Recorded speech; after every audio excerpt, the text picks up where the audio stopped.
As of right now, we are 1 minute away from liftoff.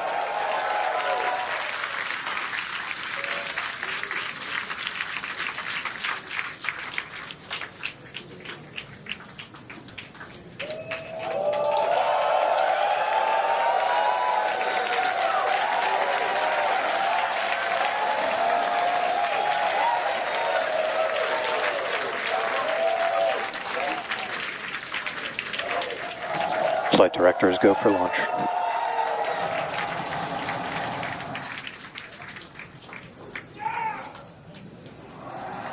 Best words you could possibly hear 20 seconds away from liftoff.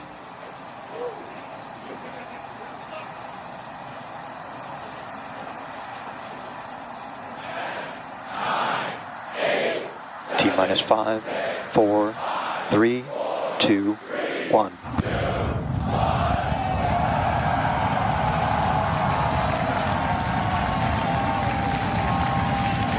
We have liftoff. Vehicles pitching downrange.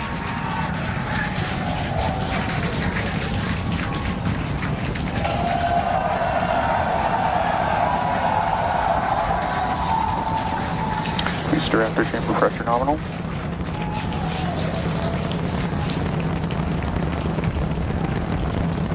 "30 seconds into the flight, the rumble's just starting to reach us here at launch control.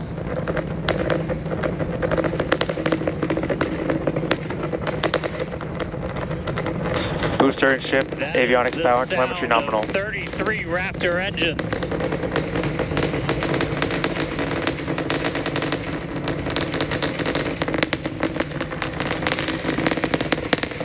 Max Q. Now pass through the maximum aerodynamic pressure, the most stress the vehicle's going to see on the way uphill.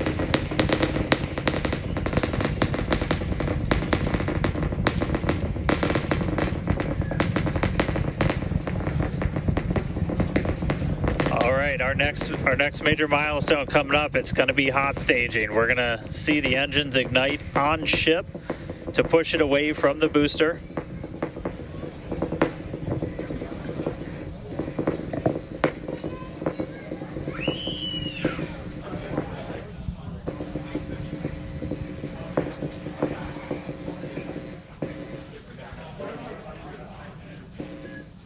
All right, so hot staging is going to be the next thing coming up. First, we're going to see the booster's engines start to shut down, all but 3.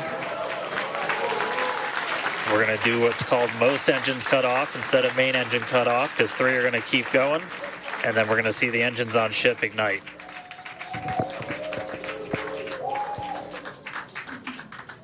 Right now, the tower team is doing their go, no go.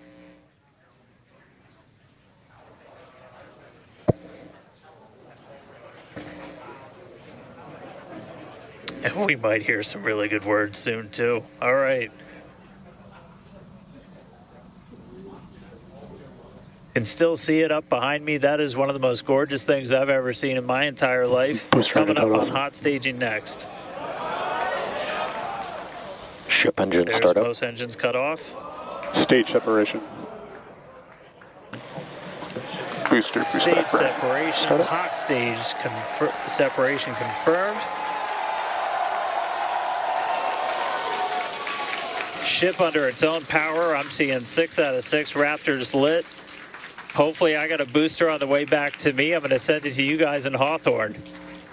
Oh, man, that was absolutely incredible. I loved how the crowd... Chamber pressure is nominal. The crowd here in Hawthorne all went, ooh, at that first view of the blue flames from the booster. As you can see there,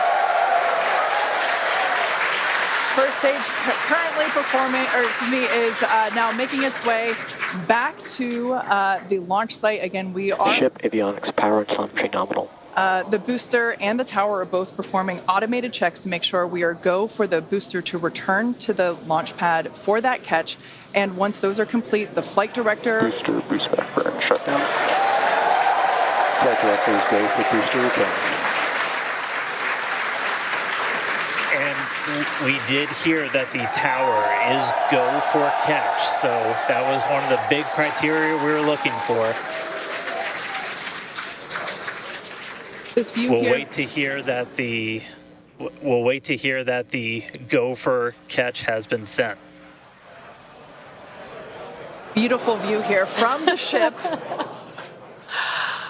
And so exciting to hear that we got a go for booster catch. That means it's going to be a really exciting morning.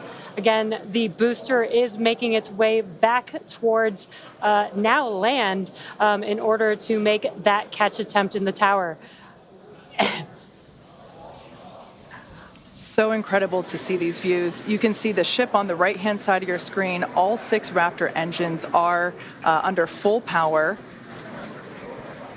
Once again, the booster is making its way back to the launch site. We are going to try and catch it using the chopsticks on the launch tower, the exact same tower that it just launched from just, 5 minutes ago. Yeah, and the booster... Starship on nominal Guys, trajectory. I can confirm the command was sent for the booster to come back. That is So I'm incredible looking news. up right now. It's pretty much right overhead of us, and we can see it starting to come down.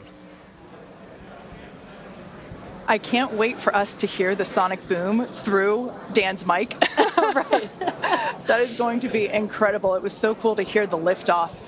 And so once again, it's successful on-time liftoff of Starship Flight 5. The ship has separated from the booster. The booster is there on your screen. It is making its way back to the launch site. We are going to attempt the catch using the chopsticks. We did hear the confirmation that the command was sent to the tower. We are go for catch. And in order to... And guys, we should just be about 30 seconds away from our landing burn. It's going to happen in 3 phases. We're going to land 13 engines, burn off all of that velocity. Oh, we can see it coming down through the plume. Booster coming in hot for booster catch. We're going to ignite 13 of those Raptor engines, and this view is incredible right now. You can see how fast this vehicle is moving on the left-hand screen. Landing burn has been ignited. We're now down to 3 Raptor engines. We can see those chopsticks now in the air.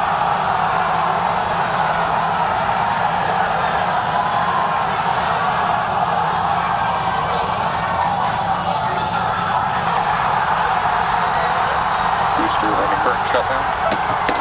Micadilla had caught the booster.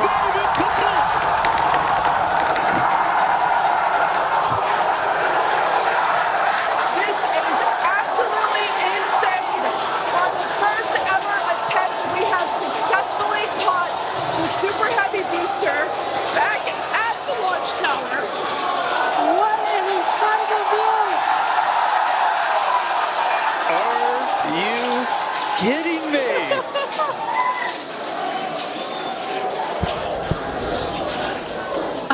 Dan, Wow. I don't know about you, but we're losing our stuff up Starship here. is turbo bed. Guys, I'm sorry. Like, even in this day and age, what we just saw, that looked like magic. Oh, wow. Dan, Wow. your view must have been insane. We are still going wild over here over this. Folks, this is a day for the engineering history books. This is a live view of the Super Heavy booster as it has just been successfully caught back at the very same launch tower that it just came from. Dan, I love this. You are reflecting exactly what everybody else here in Hawthorne, except maybe a little bit more because you got to see it with your own eyes. How was that? We Shipment is got cut it. off. Well, I mean, I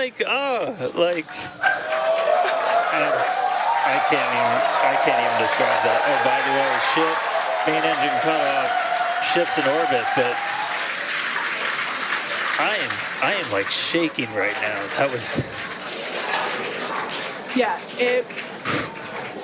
This is not, Yeah, I mean, let's check in on ship. it's hard to believe that. Starship nominal orbit insertion. All right, exciting news there. It's hard to believe that, booster isn't the only excitement that we have today. Just confirmation there. A gorgeous view of planet Earth behind the ship. Yes, saved. And it is now in the orbit that we expected it to. This is just an incredible day. Live views there as the booster vents, some pressures there. That is a live view from the top of the tower looking at the chopsticks. I am still in disbelief. I'm trying to catch my tears just like the chopsticks caught the booster. It has been nonstop since liftoff. And we are all so excited about everything that's been happening so far this morning. With the booster having completed its job for today, we are going to take a short break for the next 30 minutes. We'll return back at T plus 40 minutes while the ship continues to coast before re-entry. Oh, man. And as with previous flights, Starlink may actually enable us to talk with the ship through re-entry with no communication blackout. We, of course, are still testing Starlink during this phase of flight, so nothing is certain. But if we do have views, we'll be sure to bring those to you live. Views or no views, we'll see you back here at T plus 40 minutes for coverage of Starship's re-entry, flip maneuver, landing burn, and splashdown.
Welcome back to Starship's 5th flight test.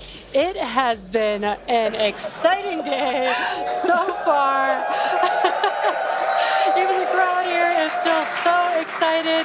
We lifted off from Starbase at 7:25 a.m. Central Time. The Super Heavy booster and ship had a successful separation, as well as a good boost back burn and good separation of the hot stage adapter. The Super Heavy booster then completed the landing burn with 13 Raptor engines igniting and slowing down the vehicle perfectly for Mechazilla to catch the Super Heavy booster for the first ever land recovery of the vehicle.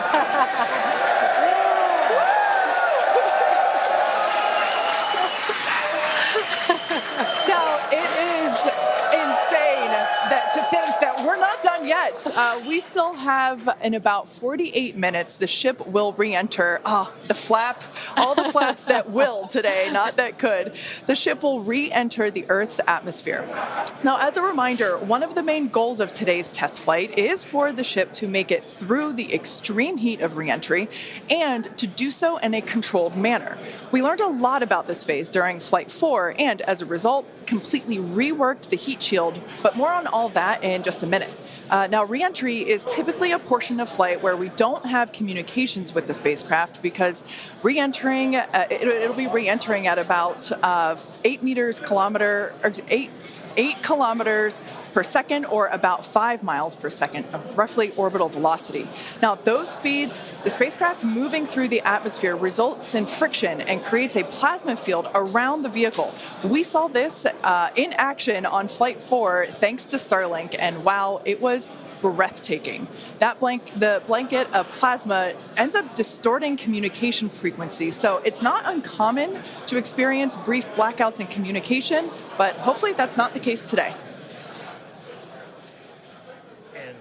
And Kate, that's where Starlink has just kind of been just the unsung hero and the MVP of this test campaign. I mean, it's able to give us data, not just awesome video, but also data in real time as we're going through reentry. I mean, this is something that throughout the history of spaceflight just hasn't been possible. And this is an environment that is so unforgiving, so hard to model, so hard to understand. And for the first time ever, we're able to literally watch as it unfolds in real time, get that data in real time. And we're able to do that with Starlink. And it's great for us because we get to see something. We get to see the greatest light show on the planet or off the planet. But what it means for this program, we're able to learn tremendous amounts about our heat shield, our angle of attack, everything that we're doing as we're coming in through the atmosphere at hypersonic speeds. And it's you can't just thank it enough. And also, special shout out, you're going to see some additional flap camera views. We've got a really amazing team of avionics, cameras, electronics, software people who made all that possible. And so hopefully they're going to give us an even better show on the way in today as we're coming in at about 5 times the speed of sound. Yeah, those flaps, Dan, that you see there, that's what's helping. Starship is in a good attitude for entry, approaching the entry interface. And some good call-outs there, preparing for re-entry for Starship. And again, that's what Dan was mentioning, those flaps on the vehicle. And if you've been watching us for the last few minutes, you could see that the flaps were rotating around and helping orient the vehicle as it prepares for the beginning of re-entry today. Yeah, exactly. Re-entry will be enabled by that heat shield that you see on the bottom half. That heat shield is made up of 18,000 hexagonal ceramic tiles, and they are designed to insulate the vehicle during atmospheric entry. At that point in time, temperatures can be as high as 26,000 degrees Fahrenheit or about 1,400 degrees Celsius. The design itself also permits for rapid reuse with no refurbishment between the flights. And fun fact that I think is just incredible in terms of scale, but the heat shield alone on the ship has a total mass of 10.5 tons, which is crazy because these things are really lightweight. They're made out of ceramic. We have a couple of them here. The one that I'm holding is used on flat surfaces, as let's see if we go that way, because as it's flat. The one that Jesse has is kind of more what you see there on the side. Yeah, exactly. And having these different shapes, the flat version and the curved version, allow us to cover a lot more of the surface area of the vehicle. Again, we need to protect every portion of it. So even those curved surfaces, and especially the hinge area, if you watched Flight 4, is really what we want to make sure that we protect. And yeah, Kate, these are very, very lightweight. But when you put 18,000 of them together, they add up to 10.5 tons, which is incredible. Now, we did mention earlier that the heat shield has been completely reworked. Starship has entered the atmosphere, remains on a nominal entry trajectory. We can start to see that plasma now starting to build up on the side. It's not quite full plasma yet, but we are starting to see that color indicate that the heat is building up on the heat shield. Yeah, this is such a cool sight to see because you really never really have gotten to see this live before Flight 4. Yeah. And as Kate mentioned, it's getting a little more red, as you can see there on your screen. That means that heat is building up. But that's exactly what these heat shield tiles are there for, is to protect against this plasma and this really, really extreme heat that the vehicle is going to see for about the next 10 more minutes or so. Yeah, so the ship will attempt to light the 3 center Raptor engines, and those are the engines that can gimbal or maneuver or point, and they do that to help flip the ship until the engines point down so that it can land using the Raptor's thrust in the ocean. So that will happen after we get through this re-entry period. Again, now starting to see. And we also might start to see the flaps actuate a little bit here as the vehicle controls its roll during re-entry. That was one of the main learning points from Flight 3 was the roll control didn't work quite as well as we wanted it to. We learned that we needed some redundancies. So we added more roll control thrusters, and we'll see those in action as well today, as that was a Flight 3 learning that worked better on Flight 4 and still enabling that same design today. Yeah. Starship has passed through 85 kilometers altitude. Flaps now have control of the vehicle. Great call out. As Kate mentioned, the flaps are controlling the attitude of the vehicle. And I love these views because it looks so calm.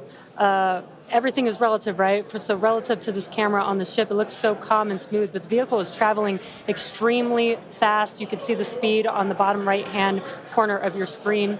Starship is designed to land on Mars where there are no runways or other humans to help out. So we also want rapid reusability.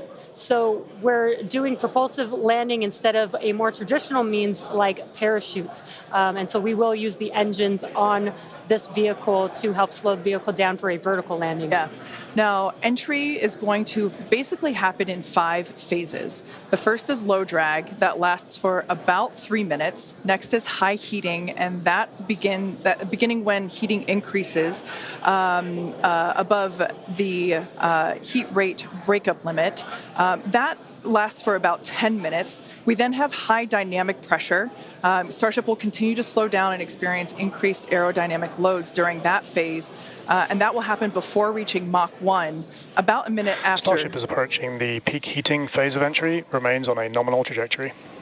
Okay, so that was phase 2 that he just called out that I was mentioning. After peak heating is that dynamic pressure around Mach 1, and that will last about a minute after leaving the hypersonic area, and then we go into subsonic, and then, of course, landing burn. Wow, what an incredible view.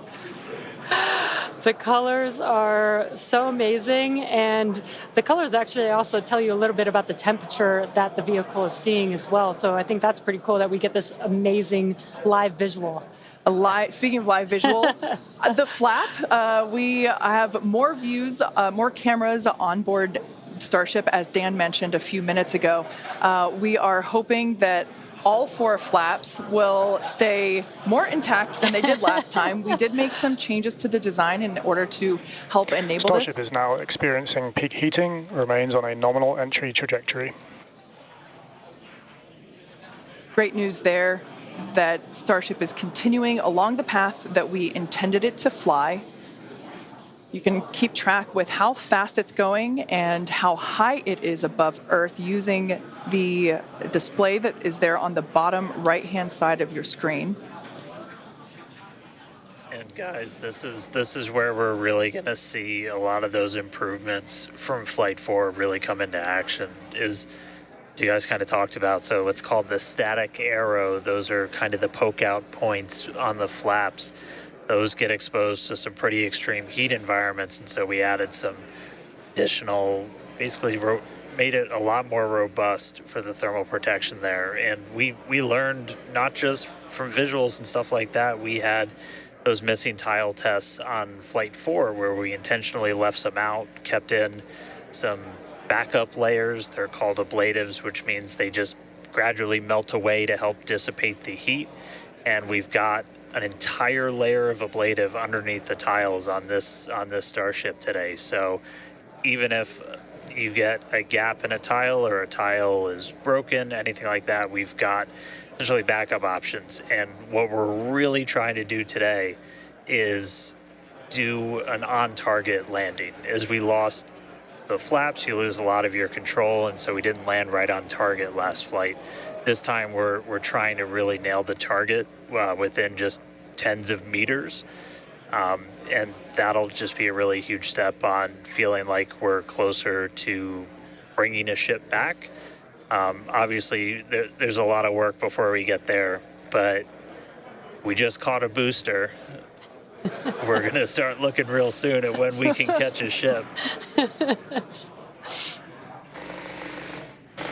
So the view on your left is as a helicopter passes by Dan, bound at Starbase. The view on your left is a camera that's positioned near the nose of the ship, looking basically down toward the flap. The view on the right is looking perpendicular to the flap. So we're looking basically bird's eye view onto the flap on the left-hand side, and then a worm's eye view from the side with that view on the right.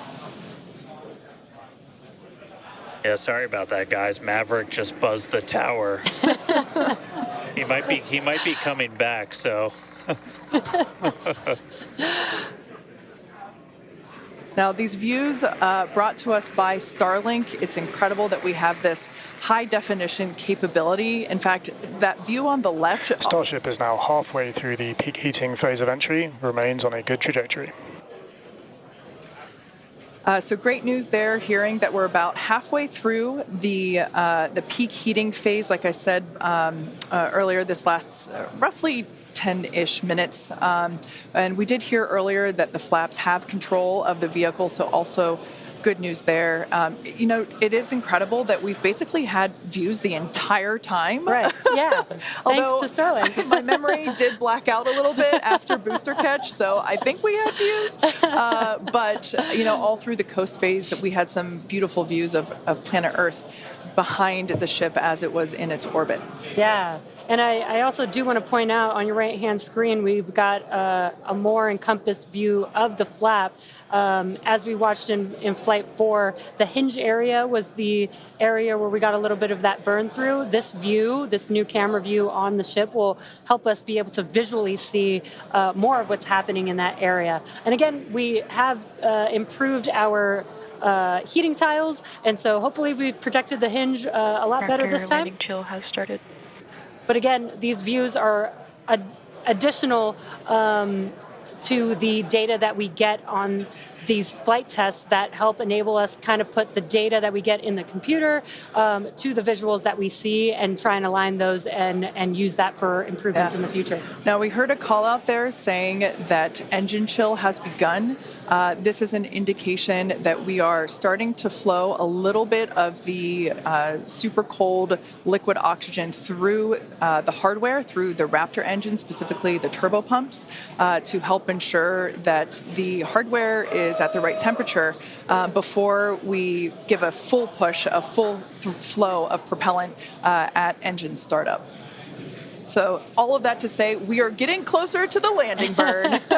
We definitely are. And again, if you look at the bottom right hand of your screen, you can see the altitude that the ship is, and it has been slowly making its way closer and closer to Earth. We're currently at about 63 kilometers from planet Earth, and you'll see that number trend lower and lower as we get closer and continue through this reentry. Yeah, this is going to go on for a little, actually a while longer. We have about 10 minutes or so, roughly, before we execute the landing, the ignition for the landing burn, starting with the landing flip. So we're making a controlled reentry. This is one of the primary objectives for Starship today, is to demonstrate another controlled reentry, even more controlled than what we saw on Flight 4. And so far, that is looking good.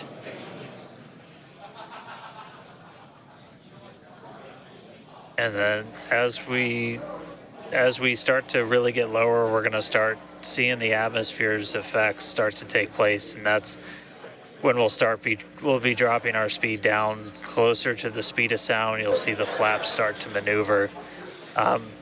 We were able to do a landing burn on Flight 4, which kind of caught all of us off guard. It was pretty incredible after seeing the flaps survive through. And we're going to try and do another one on this flight today. We tweaked it a little bit, so we're going to try and splash down at a little bit of a gentler angle this time, instead of just kind of hit the water and fall over. And the goal with that is try and keep the ship intact, and then if we're able to then get some additional video of it, again, that's just more data. And everything we can see, everything we can get extra, like a couple extra seconds or minutes of data coming from the ship after Starship has splashdown. passed through the peak heating phase of flight, approaching maximum entry dynamic pressure. All right, we're through peak heating. Coming up is basically max Q part 2, where we're going to hit kind of that part of the curve where we're still moving really fast and the atmosphere is just dense enough that we're feeling the most pressure, but hopefully we're going to start feeling a little bit less heat now.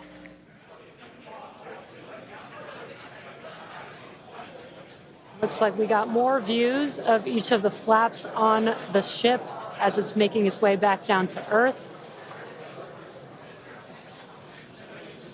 And we did pass through peak heating and still got really good views throughout that whole period. Typically, during the highest heat on the vehicle, we tend to build up a lot of plasma, and that's typically when we would lose, connection or views of the vehicle. But again, with Starlink, we were able to get some live views throughout that entire process there. And we're coming up, we'll start hearing a couple more milestones in about 4 minutes or so, when we start getting down to like the transonic, the subsonic, when we're starting to move closer to and beneath the speed of sound. And I mean, we're getting live views, we're getting live data. We've got a couple additional tests on this one today where we left off some missing tiles again to test some additional backup layers. We also have, I don't know if we can still quite see them in this view, but you may have noticed we had some kind of silvery looking tiles on Starship as well. And those were pretty much standard tiles, but they were wrapped in aluminum.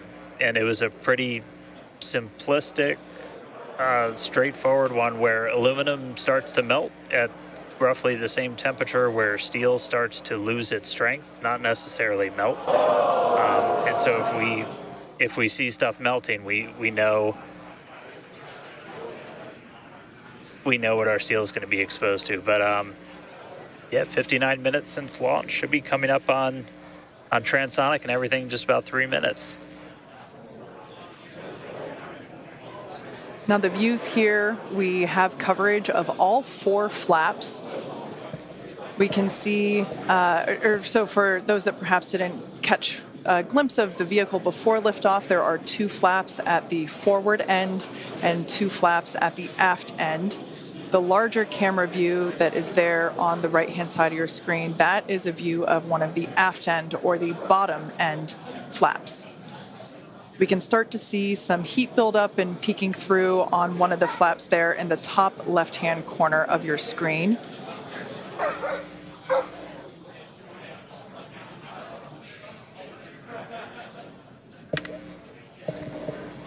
Once again, Starship now at T+1 hour and 9 seconds into its flight today, re-entering the Earth's atmosphere, currently about 45 kilometers above the surface of the Earth, now 44. We are targeting a soft splashdown in the Indian Ocean, about, northwest-ish of Australia, and we are attempting to, as we did on Flight 4, perform a flip maneuver as well as Starship is at maximum entry dynamic pressure, remains on a good trajectory. All right, so that is great news there. Like Dan said earlier, this is basically max Q part 2. So this is the greatest amount of aerodynamic loads that the vehicle will experience during its flight. It's coming back through the Earth's atmosphere. It was above the Earth's atmosphere in space where there was no friction. We can obviously see heat as evidence of that friction buildup. The atmosphere is actually helping to slow the vehicle down. If you're watching the telemetry in the bottom right-hand corner of your screen, you can see that speed decelerating rapidly.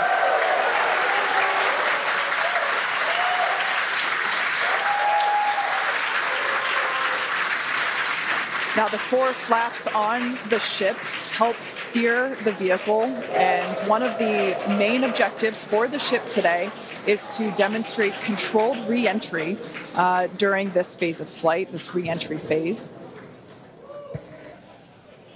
Yeah, and we have 6 engines on ship, but we only need 3 of them, the 3 sea-level engines. We will have that flip maneuver happen very close to touching down for splashdown. We'll do that flip maneuver, ignite those engines, slow the vehicle down immediately, and then hopefully have what we call a soft splashdown in the water. It's probably going to feel a little bit harder on the top of the surface of the water, but it'll look pretty gentle. Yeah, and like we said earlier, we hope to have some more views, even of that phase of the flight. So fingers crossed that we can we can bring those to you. We are hoping to splash down softer than we did last time on Flight 4. Right now, Starship continuing to make its descent back to planet Earth. Starship is at Mach 2, remains on a good trajectory. All right, great news there. That tells us that the vehicle is traveling twice the speed of sound. So we will then, the next call out that we'll hear is that it is, traveling about the speed of sound. And then we will hear a call out that that will be the call out that it is transonic. And then we will hear another call out saying that it is subsonic, meaning going slower than the speed of sound. Starship is transonic. There it is. So at this point in time, we say transonic because certain parts of the vehicle, like the flap that you see on your screen, might be experiencing airflow faster than the speed of sound, while other parts of the ship may be experiencing airflow. Starship is in the subsonic belly flop. All right, so now the entire vehicle is traveling slower than the speed of sound, so subsonic. The crowd here at Mission Control Hawthorne also getting excited, just like us. We're awaiting a water landing. We are going to reignite the 3 engines to perform that flip maneuver, and we're basically about a minute and a half, away from the landing flip. Yeah, the crowd's getting excited here as we get closer and closer to splashdown. Again, just about a minute away from the expected splashdown, so we should see a lot happening coming up here shortly. We're currently having a view of one of the flaps, and it is a little bit dark on your screen, but hopefully we'll get some good views of the ship as it makes that flip maneuver and touchdown for splashdown. Yeah, guys, we saw that speed drop like a rock. So we're doing a belly flip right now, or a belly flop right now. That's what's kind of, if you saw the high altitude campaign, that's the unique thing about how Starship comes back. So we've bled off pretty much all of the speed we're going to. We're essentially at terminal velocity. Starship is at 5 kilometers altitude, remains on target. 5 Five to go, coming up soon, landing burn.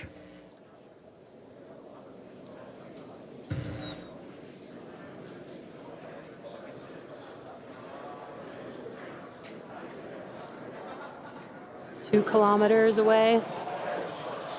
Starship is on target, approaching landing burn startup. So keep an eye on the bottom right-hand side of your screen as well. That will be the indicator when the Raptor engines ignite, if we are unable to see that illumination ourselves. Landing burn startup. What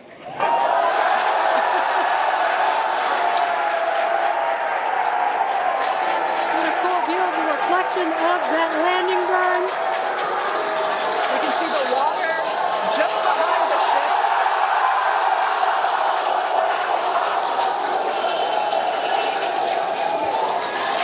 Starship has landed. An incredible view. I think it is safe to say we have a ship in the water. Touchdown! That is a live view from the ocean surface. What an incredible end to Starship's journey. A live view from a buoy that we had out at the landing zone. An incredible view of ship landing just about on target as they were calling out. That was amazing. And we were not intending to recover any of the ship's hardware, so that was the best ending that we could have hoped for.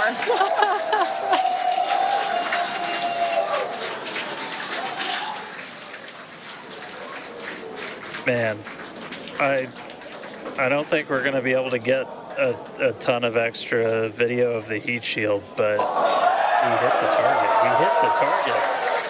Yeah. I mean, we hit the target because we had these buoys placed in a pretty specific spot, so wow. What a day. I feel like that's what I get to say. What a day. I mean, everything started off today with that launch. We were able to lift off towards the end of our window, 7:25 a.m. Central Time. 33 out of 33 Raptors in the way uphill. Successful hot stage. Booster came back. We watched it come down right behind us. Watched it get caught. And that broke my brain for a while. I'm really happy we had coast for a bit, but that's first ever booster catch, major step on the way to rapid reusability. And ship just gave us one heck of a show, making it through a controlled re-entry this time, flaps intact, made it down to the water. Hey, Starships were meant to fly, and it sure as hell flew today. So let's get ready for the next one. Over to you guys. They were meant to fly, and they were also meant to be caught by Mechazilla. Yeah. It's been such an incredible day today. Congratulations to our teammates and to everyone who supported the Starship program. And thank you to all of our future customers for your support. And we'll also like to thank the people of Cameron County, Texas, as well as the Coast Guard, the Federal Aviation Administration, the Government of Mexico, and the Australian Space Agency.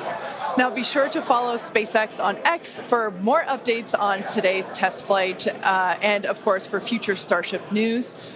Today was amazing, but the SpaceX action isn't over yet. Soon Falcon Heavy will launch NASA's Europa Clipper, and we're also going to be returning Dragon back to Earth with NASA's Crew 8 astronauts. So congratulations again to the SpaceX team. What an amazing launch and an even cooler catch. Thank you for watching, but we're going to leave you with an awesome recap of what has been the most epic day.